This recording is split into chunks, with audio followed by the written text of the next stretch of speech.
What up, New York Giant Nation? It's your boy, MacDaGiantsFan, welcoming you back to the Week 3 edition of After Further Review. New York Giants suffering yet another embarrassing loss in prime time. I don't even know where to begin, honestly, because this was another bad one. Overall, after I've had more time to process it, yeah, it was once again piss poor and pitiful. Not quite as pitiful as week 1 against Dallas, but it was bad. It was absolutely terrible performance, particularly by this New York Giant defense, if I had to be honest. Yes, I know you can say what you want. The offense only scored 12 points. This defense played terribly. Why do you guys lift all those weights?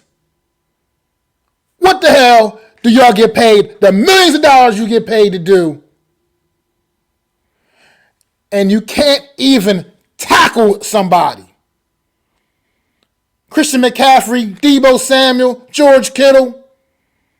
These guys were embarrassing this defense last night. Absolutely embarrassing this defense. Missed tackle after missed tackle after missed tackle.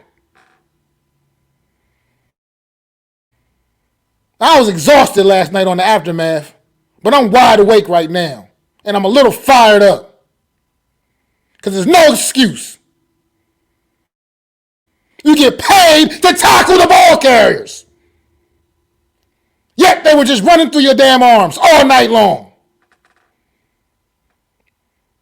The only positive on this defense last night was number 41, Micah McFadden. He was the only one out there that came to play football last night. The only one. The rest of y'all needed to channel that energy that he had because he was flying all over the damn field. Too bad nobody else was. Ridiculous and pathetic performance. No excuses. To be that bad. You can't have those kind of miscues against a good team like the 49ers and think you're going to win a football game. You can't do that against any damn body, let alone a good team like them. So many mistakes. You had opportunity to pick off Brock Purdy 2 or 3 times in the first quarter alone. Can't take advantage of any of these opportunities. This defense is pathetic. Absolutely pathetic. Yeah. Oh, we finally got on the board with a couple of sacks last night. Whoop-de-doo. Whoop-de-doo. Not good enough by a long shot. Going out there looking like just, I don't know what the hell to say about this defense. It was absolutely atrocious. Absolutely atrocious. Every phase, every aspect, other than Micah McFadden and the performance he had, he was the only one, like I said, the only one on defense that showed up last night. And it need more than just him. He can't do it all by himself. Hell, he's not even supposedly the primetime player on this defense. Yet he was the only one who stood out for anything positive last night. Kayvon Thibodeau, you got the first sack of the season for the New York Giants. You did nothing else after that. You made no other disruptive play the rest of the game. Not one. Dexter Lawrence, he got paid this offseason. Quiet. Way too quiet. The big-time players got to step up. And you guys just ain't doing that. Xavier McKinney, what, you just going to continue to get embarrassed every week by somebody? George Kittle this week. Last week, the damn quarterback for the Arizona Cardinals, Josh Dobbs, just running you over into the end zone. George Kittle on the sideline, just embarrassed, just pissing on you. Like, what is going on, Xavier McKinney? I expect more. You are a leader of this team. This Terrible performance by you and everybody else on this defense. Like I said, not named Micah McFadden. Let's go to the offense a little bit, man. Once again, man. Once again. And everybody's going to come down on the quarterback? Sure. Did he play great? Of course not. But how do you play great? How do you play great with this kind of game planning and this kind of scheming? Behind this offensive line, absolute patchwork, O-line, pretty much 3 backups out there. Well, maybe say 2, because I think it's safe to say McKeithen is the starting right guard going forward the rest of the season. So we'll just say 2 backups out there. Shane Lemieux, I'm done. I'm done with the Shane Lemieux experiment. He is not the answer on this offensive line in any way, shape, or form. Not in a backup capacity, not in a starting capacity. Just get him off the damn team. Because he's not good enough. He's not good enough.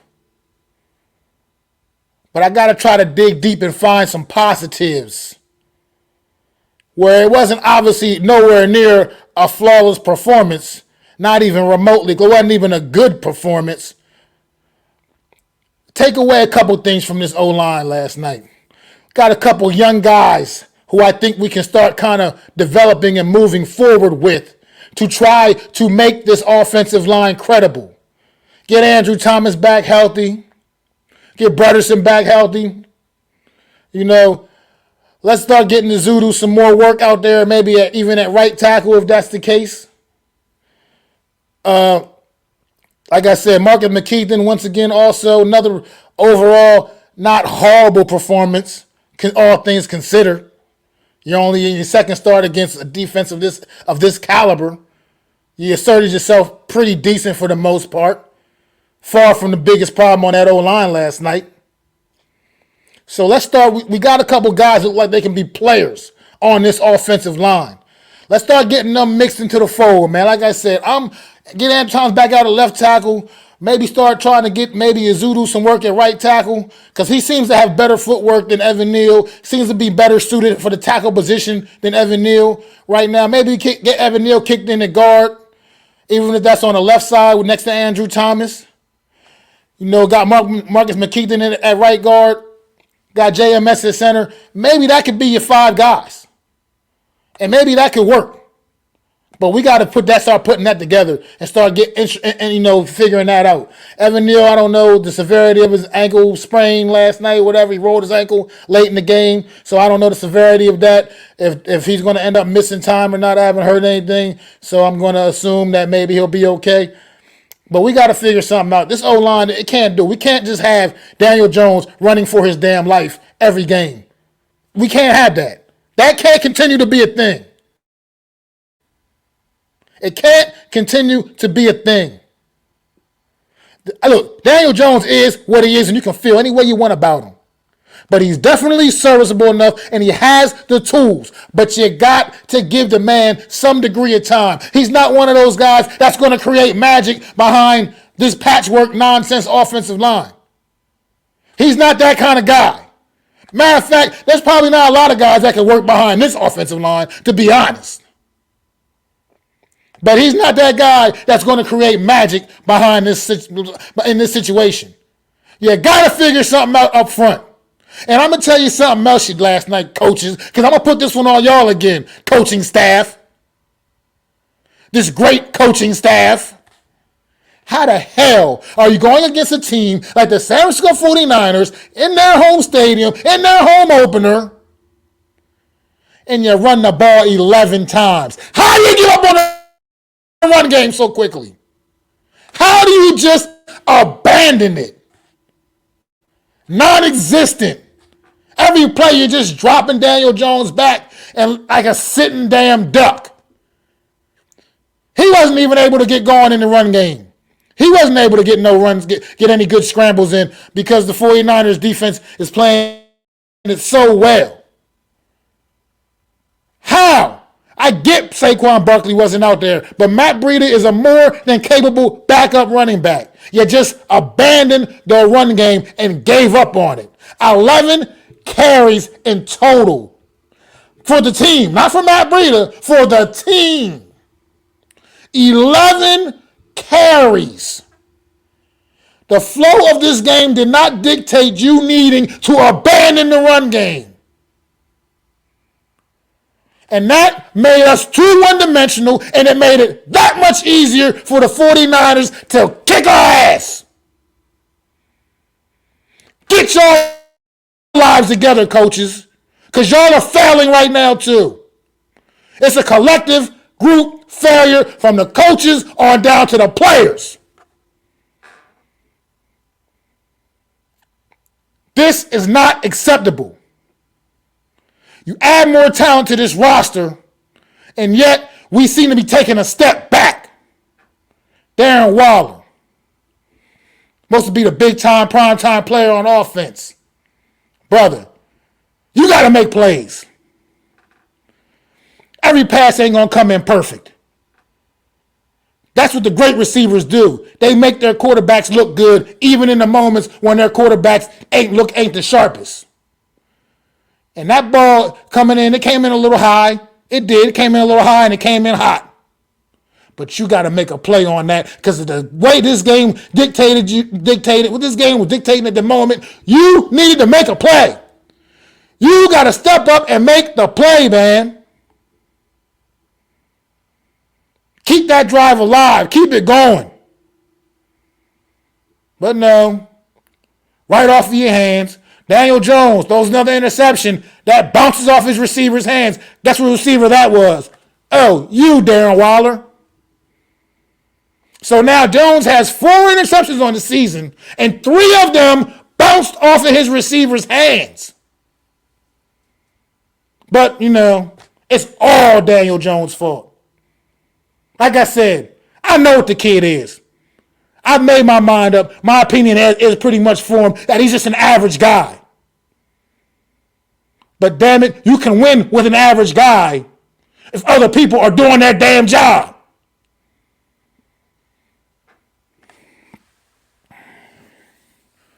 And look, you got a bunch of extra days to get ready for the Seattle Seahawks. You're back at home. Don't give your home fans what you gave them week 1. Don't give your home fans what we saw last night. We're back in the prime time yet again. Not a spot that favors the New York Giants, obviously, and their quarterback Daniel Jones, who has only won one damn game in prime time. I believe he's like now 1-11 in prime time. That is the worst record in the history of the league, if I'm not mistaken. Do something about it. Make a change. Play with some damn pride.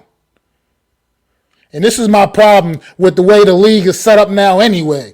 Back in the day, like with all this missed tackling, because it's not even really just a New York Giant thing. That's kind of a league-wide thing if you really look at the landscape of the game. Poor tackling all over the place. And part of it's because of the way things are set up. It's just football. These guys get paid a lot of money. You got to go back to old school a little bit, man. You got to hit and practice a little bit. You got to really practice good tackling drills. Not tackling dummies, stationary dummies, tackling humans. That's part of the problem. It's a big part of the problem. You got to get this stuff back together, man. Get it back in order. New York Giants, I don't know what to say anymore, man. You guys are you're embarrassing yourselves more than anything else. You can go out there and say what you want to the media about the fans, this, and they booed us when we lose, and then they want to be cheering us when they... you know what? Save it. We're fans. We pay our hard-earned money, which ain't nothing compared to the money you guys are making, to see y'all play. And that ain't the product we want to see. So do better. How about that? Look yourself in the mirror and do better. This your boy Mac the Giants fan, man. Don't forget to sub up, like, really appreciate it, man. Helps my channel grow. Don't cost you nothing to hit that subscribe button or that likes button. So just sub up, show some support to the channel. Really definitely appreciate it, man. And one last thing before I go, man. Happy heavenly birthday to my rock, my mother. It's been 7 years since I lost her. And actually be 8 years. I'm sorry, 8 years in October. But today is her birthday, and I just wanted to say shout out to my mom. I love her to death. And one day I will join you again, Mom. But this y'all boy Mac the Giants fan, man. Peace. I'd like to thank you all for listening. If you was feeling this, please take time to subscribe and smack them likes. Feel free to drop a comment and let me know what you think. Don't forget to ring that bell so you know when I'm dropping new content. It's your boy, Mac the Giants Fan. You can find me on Twitter, YouTube, and Facebook at Mac the Giants Fan. That's MacDa Giants Fan.